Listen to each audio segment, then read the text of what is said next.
몇 년 전 교단에서 인도네시아에 파송한 선교사님이 들어오셔서 선교 보고를 하면서 그쪽 지역의 내용들을 간증한 일이 있었습니다. 너무 끔찍한 일이어서 다른 얘기들은 다 기억이 안 되는데 두 가지가 기억이 됩니다. 한 가지는 그 선교사님이 사는 동네에 어떤 분이 갑자기 멀쩡하던 분인데 갑자기 돌아가셨대요.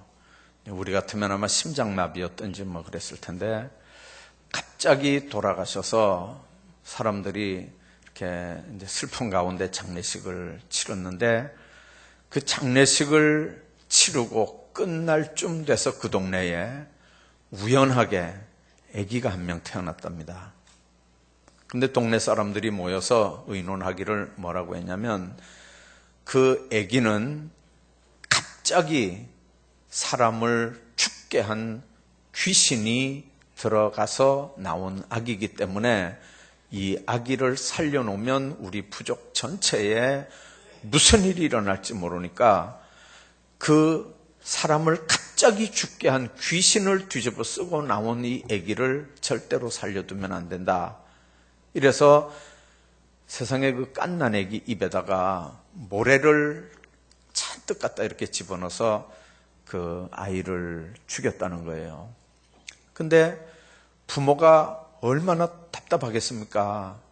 근데 그 부모도 당연한 것처럼 하나도 슬퍼하지 않고 당연한 것처럼 그렇게 받아서 놀란 건 오히려 그 선교사님이 놀랬다고 하는 얘기를 전해 들은 적이 있습니다. 살인으로 생각하지 않고 당연한 걸로 생각하는 사람 죽이는 일.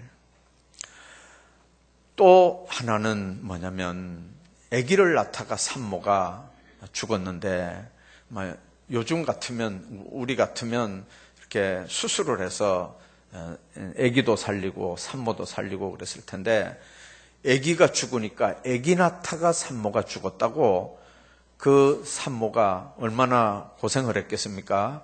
그 한을 달려줘야 된다고 그 시신을 묻지도 않고 화장도 안 시키고 그 산모를 어디다 매장을 하냐면 집으로 들어오는 그 마루장을 뜯고 그 마루장 밑에 사람을 이렇게 장례식을 이렇게 치르는데 이제 그렇게 해야 그 집안이 복이 되고 그 영혼을 이렇게 위로한다. 이제 그렇게 하더라는 얘기죠. 여러분들 우리나라에도 복음이 들어오지 않았다면 어떤 일들이 있었을까요? 심청전에서 보는 것처럼 사람을 물속에 던져 제사 지내는 일도 얼마든지 있었을 거고요.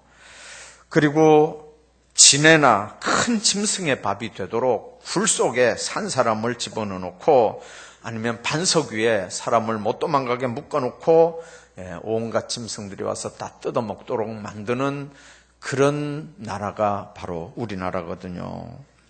요즘도 이 밝은 세상에 배웠다는 사람들이 텔레비전 공공연하게 텔레비전 방송이 되는 앞에 돼지 머리 갖다 놓고 고사 지내는 그런 지금 우리나라인데 만일 우리나라에 복음이 들어오지 않았다면 어떤 일이 있을까 하는 생각을 합니다. 여러분들 일간지에 오늘의 운세하고 나오는 나라는 아마 대한민국밖에 없을 거예요. 무슨 우리가 대통령을 향해서 청와대에 푸닥거리를 했니 안 했니 해도 여러분들 국회에 그 똑똑한 사람들이 모이는 국회에 지난 1월 29일 날 푸닥거리 했다 그랬잖아요. 무당 넷을 불러다가 했다니까요. 그것도 두 번째로 했다고 현수 막 크게 걸어놓고 꽃갈모자 쓴 중이 나와서 그 무당이 나와서 굿하는 게 국민일보에 크게 나왔었다니까요. 여러분들 만일 우리나라에 복음이 안 들어왔었다면 이 나라가 어떻게 됐을까요? 그 똑똑한 사람들이, 배웠다는 사람들이, 잘났다는 사람들이 지금 이 밝은 시대에도 텔레비전 앞에서, 중계하는 앞에서 돼지 대가리 앞에 절을 하는 이 대한민국이 그 일간지마다 나오는 오늘의 운세칸에 이 미신공화국 안에 만일 복음이 안 들어왔다면 우리나라 꼴이 어떻게 됐을까요? 예수님이 왜 이 세상에 오셨습니까? 사람들에게 있어서 가장 중요한 인생의 마지막 문제를 해결해 주시기 위해서 오셨습니다. 사람들이 중요하게 생각하는 건 여러 가지가 있습니다. 은행에 돈이 얼마나 있느냐, 어떤 집에 살면서 어떤 차를 타느냐, 배움의 정도가 얼마냐, 거기에 목숨을 거는 사람들이 있습니다. 그래서 흔히 하는 얘기가 난 가방끈이 짧아서 나는 뭐 통장이 하나밖에 없어서 나는 어째서 하면서 자기의 낮음을, 자기의 없음을 이렇게 한탄을 하고 그렇게 세상을 살지만 정말 중요한 건, 정말 귀하게 생각해야 되는 건 이 세상을 이렇게 살다가 내가 구원받은 하나님의 백성이 돼서 멸망하지 않고 하나님의 백성이 되고 하나님의 자녀로 세상을 사느냐, 지옥 안 가고 영생 얻고 천국 백성이 되느냐 하는 게 사실은 우리 삶의 모습인 걸 우리가 기억해야 합니다. 구원에 이르는 방법 간단하게 얘기하거든요. 예수 믿기만 하면 됩니다. 그러면 하나님의 자녀가 되고 천국 백성이 되고 영생을 얻는다고 분명하게 말씀합니다. 여기에 어떤 조건도 달지 않았습니다. 대학 나와야 되는 것도 아니고 어느 정도 돈이 있어야 되는 것도 아니고 특정 지역 출신인 것도 아닙니다. 누구든지 예수 믿으면 구원받는다. 이게 하나님이 우리에게 주신 조건입니다. 누구든지입니다. 예수 믿으면 구원받는다는 거거든요. 예수님이 이 땅 오셔서 스스로 그걸 증명해 보이는 것처럼 가장 천한 짐승의 거처에서 마구간에서 출생했습니다. 말구유에 누였습니다. 가장 천한 모습으로 누구든지 만날 수 있는 분으로 이 땅에 오셨습니다. 여러분들 가운데 신분이 높고 낮은 분, 돈이 많고 적은 분, 건강한 분, 힘들고 어렵고 병들어 몸이 괴로운 분, 누구든지 예수를 구주로 영접했으면 하나님의 약속대로 구원받은 하나님의 자녀인 걸 믿으시길 바랍니다. 예수 믿으면 구원받는다는 게 기독교의 핵심적인 복음입니다. 오늘 우리가 읽은 이 말씀은 여러분들이 다 암송하는 말씀입니다. 하나님이 세상을 이처럼 사랑했다는 거예요. 그래서 독생자를 주셨다는 거예요. 왜 주셨냐면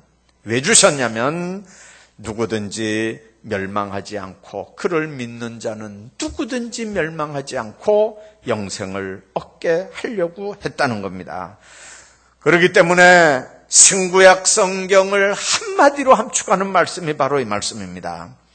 이 말씀을 알고 또 바로 알아야 성경 전체를 우리가 이해하게 되고 하나님의 계획이 어떤지를 우리가 알게 됩니다. 하나님은 우리에게 영생을 주시기 위해서 먼저 복음을 주셨는데 그 복음의 내용이 뭐냐면 독생자를 주신 하나님의 사랑이라는 겁니다. 오늘 이 말씀을 통해서 하나님이 세상을 이처럼 사랑하셨다고 그랬는데 우리가 하나님의 사랑을 안다고 하면서 그 사랑의 성격을 모르는 경우가 많기 때문에 하나님 나라 사랑의 성격이 어떤 건지 오늘 좀 말씀을 드리고 이 시간에 여러분들 마음의 문을 한번 열고 이 말씀을 암송하면서 하나님의 크고 무한한 하나님의 사랑을 여러분들이 마음속에 더 깊이 되새김질하시고 그 말씀 가운데서 살아가기를 주의 이름으로 축복합니다. 먼저 이 말씀의 핵심은 뭐냐면 하나님이 인간을 사랑하셨다는 겁니다. 인간이 하나님을 사랑한 게 아니고 하나님이 먼저 인간을 사랑했다는 겁니다. 우리가 무슨 일을 이렇게 합니다. 예를 들어 식당에 가서 돈을 먼저 내겠다고 이렇게 하면 내가 내려고 했는데 저 사람이 먼저 이미 돈을 냈으면 선수쳤네 이렇게 하잖아요. 주님이 당신의 몸을 하늘에 높고 높은 보좌를 버리고 인간의 육신을 입고 이 땅에 오신 사건을 통해서 이미 하나님이 먼저 선수를 치신 거예요. 하나님의 사랑을 이미 나타내 주신 겁니다. 그래서 하나님의 사랑은 우리가 하나님을 얼마나 사랑하는지, 얼마나 믿음으로 사는지, 얼마나 착하게 사는지, 얼마나 하나님을 기쁘게 하는지를 보고 우리를 사랑하는 게 아니고, 우리가 아직 죄인이었을 때, 우리가 아직 하나님 모를 때, 우리가 하나님을 아직 영접하지 않았을 때 이미 하나님이 우리를 먼저 사랑했다는 겁니다. 우리가 사랑하기 전에 먼저 우리를 사랑하는 사랑, 우리가 아직 죄인 됐을 때 우리를 먼저 사랑하시는 사랑, 그게 바로 하나님의 사랑입니다. 그래서 요한일서 4장에 우리가 사랑함은 그가 먼저 우리를 사랑하셨습니다, 그렇게 말씀합니다. 우리가 하나님의 사랑을 먼저 받을 만한 그런 존재들일까요? 우리가 하나님의 사랑을 받을 만한 인간들일까요? 전혀 아닌데, 우리는 다 흉악한 죄인이요 본질상 진노의 자식들인데 하나님의 사랑을 먼저 받을 만한 아무런 자격도 조건도 그런 삶도 못 살았는데, 그런데 하나님이 먼저 우리를 사랑해 주셨다는 겁니다. 요한복음 15장에 보니까 너희가 나를 택한 것이 아니요 내가 너희를 택하여 세웠나니, 로마서 5장 8절에 보면 우리가 아직 죄인 되었을 때 그리스도께서 우리를 위하여 죽으심으로 하나님께서 우리에게 대한 자기의 사랑을 확증하셨느니라, 그렇게 말씀합니다. 하나님의 이 먼저 사랑하시는 이 사랑, 그걸 여러분들이 깊이 감사하는 믿음을 가지시길 바랍니다. 내가 주님을 이만큼 사랑했으니까 그걸 보시고 주님이 나를 이만큼 사랑한다는 게 아닙니다. 여러분들, 내가 하나님 앞에 별로 한 게 없습니다. 내가 하나님 앞에 별로 해드린 게 없습니다. 내가 하나님을 잘 섬기지도 않았고 하나님 앞에 영광 드린 일도 없습니다. 더 심한 건 하나님을 반대했고 교회 다니는 사람 욕했고 교회 다니는 사람 손가락질했고 비방했고 그렇게 했습니다. 내가 하나님, 예수님 다 싫어했는데, 그런데도 하나님이 나를 먼저 사랑했다는 거예요. 받을 만한, 하나님의 사랑을 받을 만해서 받는 게 아니고 그럼에도 불구하고 하나님의 사랑을 받아 누리는 이 비밀을 알고 하나님 앞에 감사하는 삶들 사시기를 바랍니다. 또 하나, 하나님의 사랑은 정말 뜨겁고 넓은 사랑입니다. 하나님이 세상을 이처럼 사랑하사 독생자를 주셨다고 하는 이 말씀, 하나님이 사랑하신 세상이라고 하는 곳, 아버지를 알지 못하는 곳입니다. 그리스도를 대적하는 곳입니다. 악의 세력이 판을 치는 것입니다. 세상이 이처럼 하나님을 알지도 못하고 그리스도를 대적합니다. 악이 판을 칩니다. 하나님을 인정하지도 않습니다. 그럼에도 불구하고 하나님이 이 세상을 사랑했다는 겁니다. 그리고 이 세상을 구원하려고 독생자를 보내셨다는 겁니다. 얼마나 뜨겁고 넓은 사랑입니까? 이 하나님의 사랑 얼마나 크고 귀한 사랑입니까? 세상에 이 사랑이 어디 있겠습니까? 이런 사랑을 저와 여러분들이 지금 입고 받아 누리고 산다고 하는 걸 믿으시기 바랍니다. 여기 이처럼 사랑하셨다고 하는 말은 하나님께서 아들을 주실 만큼 우리를 사랑했단 말이 아니고 우리를 이렇게 사랑하셔서 아들을 주셨다는 뜻입니다.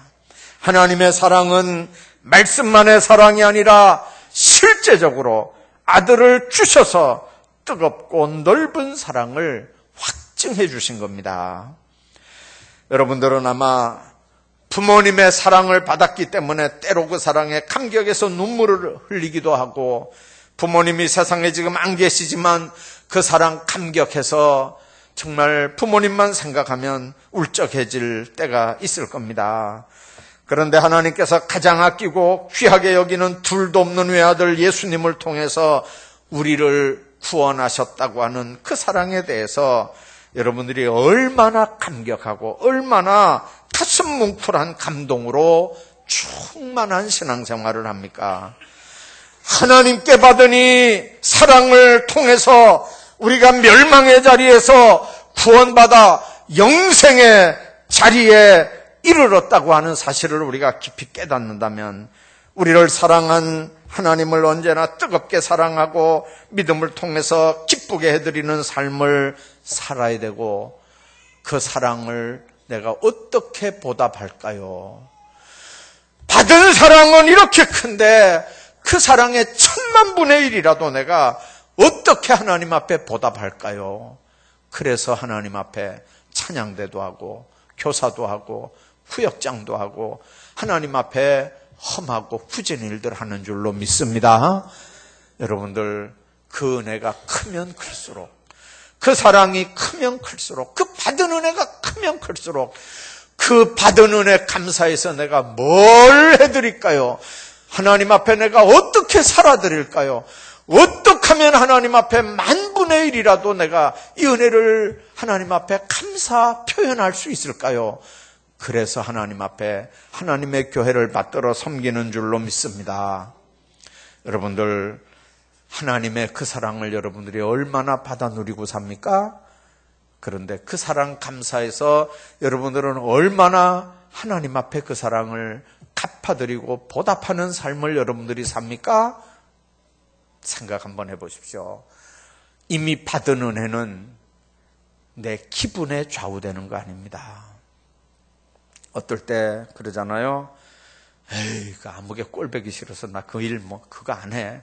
나 거기 가서 그 일 안 할 거야. 막 여러분들 그러는 사람 있나요? 우리 교회는 그런 사람 없죠.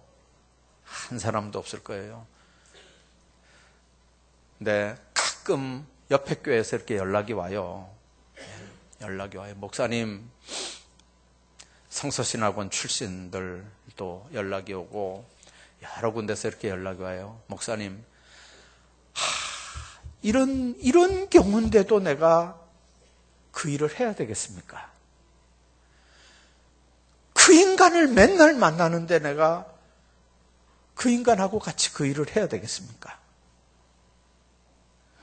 그럼 제가 뭐라 그러겠습니까? 여러분들도 답을 아시죠? 질문을 한 사람도요, 답을 몰라서 질문하는 거 아니에요. 다 알면서도 질문하는 거예요. 우리가 분명히 알아야 되는 게 있습니다.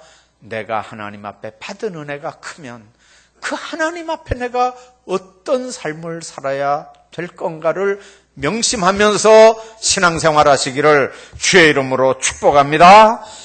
뿐만 아니라 우리를 향한 그 하나님의 사랑은요, 불변의 사랑입니다. 어떤 분이 텔레비전에 나와서 그런 얘기를 해요. 내가 아무개를 찍었지만 지금은 아니야!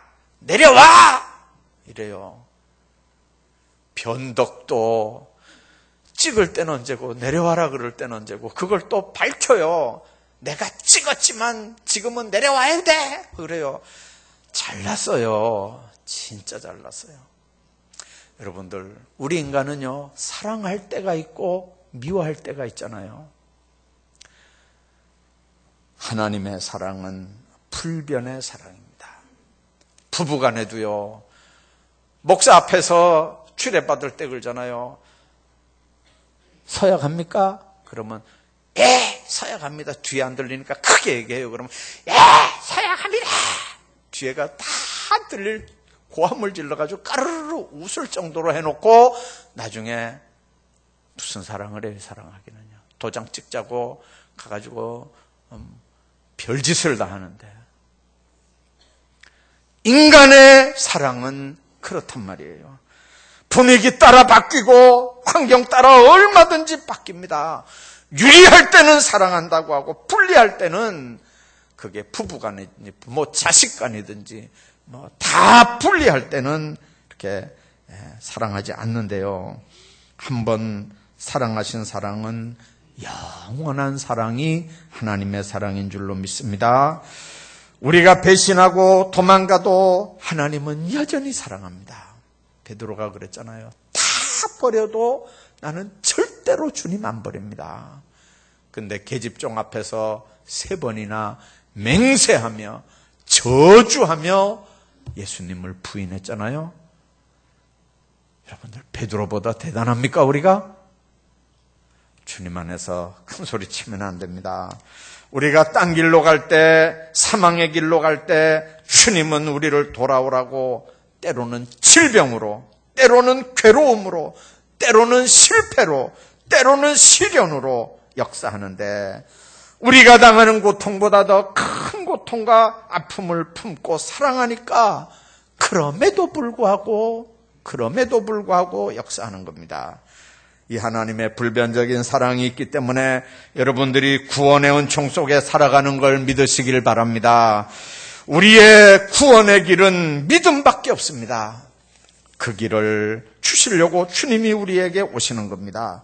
율법주의자처럼 해망도 아니고 불교도처럼 명상도 아니고 과학자들처럼 탐구하는 것도 아니고 도덕주의자들처럼 수양하는 거 있는 게 아니라 오직 믿음이 구원의 길입니다. 이게 복음입니다. 이렇게 믿는 자에게 영생을 준다고 말씀했습니다. 단순히 죽지 않고 오래오래 사는 게 영생이 아니고 하나님의 자녀로 풍성한 삶을 살고 생명의 부활을 통해서 하나님의 생명을 가지게 된다는 말입니다. 하나님처럼 찬란하고 영광스러운 삶을 영원토록 산다는 게 바로 영생입니다. 미국의 어느 실업가가 자동차 사고로 중상을 입고 병원에 누웠습니다. 의사가 앞으로 2시간밖에 못 산다고 얘기를 했습니다. 이 환자가 믿음 생활 잘하던 사람입니다. 급히 자녀들을 다 불러 모았습니다. 먼저 슬픔에 잠겨있는 아내에게 그랬습니다. 아내 손을 딱 잡고 여보, 기쁨으로 우리가 새 아침에서 만납시다. 그렇게 하고 아내 손을 꼭 잡으면서 굿나잇 그렇게 했어요. 굿나잇. 두 번째는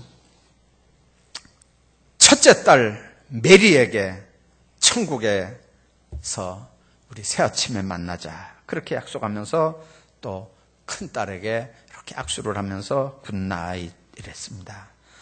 장남을 불러놓고 역시 천국에서 새 아침에 우리 만나자 그렇게 하면서 또 굿나잇 그랬어요. 그런데 넷째 아들 찰리를 불러놓고는 쭉 설명을 합니다. 그동안에 내가 참 니한테도 잘못한 게 많구나. 아버지 노릇 내가 잘못한 것 같구나. 쭉 얘기하면서 마지막에 굿바이 그랬어요. 이 아들이 옆에서 다 봤잖아요. 엄마한테도 굿나잇, 큰 아들한테도 굿나잇, 큰 딸한테도 굿나잇, 다 굿나잇 하는데 자기한테는 굿바이. 그러니까 이 아이가 눈을 동그랗게 뜨고 지금 막 죽어간 아버지한테 그랬어요. 아빠, 왜 나한테는 굿바이입니까? 그러니까 그 죽어가는 아버지가 그렇게 얘기했다는 거예요. 너는 예수 믿지 않겠느냐? 우리는 예수 믿으면 다 나중에 거기 가서 만날 거고 이 깊은 잠과 같은 한 세상 끝나면 나중에 거기 가서 다 새로 만날 거니까 죽음이라고 하는 게 잠이 아니냐. 그래서 한잠 자고 깨나면 나중에 다 거기 가서 만날 거니까 굿나잇 그랬는데 니는 예수 안 믿으니까 한 잠 깨고 나도 거기 없을 거 아니냐. 너하고 지금 헤어지는 건 영원히 헤어지는 거란다. 그러니까 굿바이 할 수밖에. 그러니까 네 번째 아들 찰리가 막 가슴을 치면서 회개했다는 거죠. 아빠, 나도 만나야 돼. 나도 만나야 돼. 천국 가서 아빠 나도 만나야 돼. 어떻게 하면 굿바이가 아니고 굿나잇이야. 어떻게 하면 돼? 막 죽어가면서 네 번째 아들 찰리에게 예수가 너의 죄를 위해서 십자가에 못 박혀 죽었기 때문에 그 예수를 믿으면 구원받고 구원받으면 그 하나님 나라에 가서 기쁨으로 만날 수 있단다. 그러면 너하고 나하고도 굿바이가 아니고 굿나잇이란다. 분명하게 얘기했다 그래요. 아들이 눈물을 뚝뚝 흘리면서 아들이 먼저 아버지에게 굿나잇. 그러니까 아버지가 죽어가면서 네 번째 아들 찰리 손을 붙잡고 굿나잇. 그렇게 하면서 숨을 멈췄다고 하는 얘기입니다. 사랑하는 여러분들, 영생의 신앙 목표를 가진 사람만이 천국 백성이 될 수 있고 그런 사람들만이 천국에서 다시 만날 수 있습니다.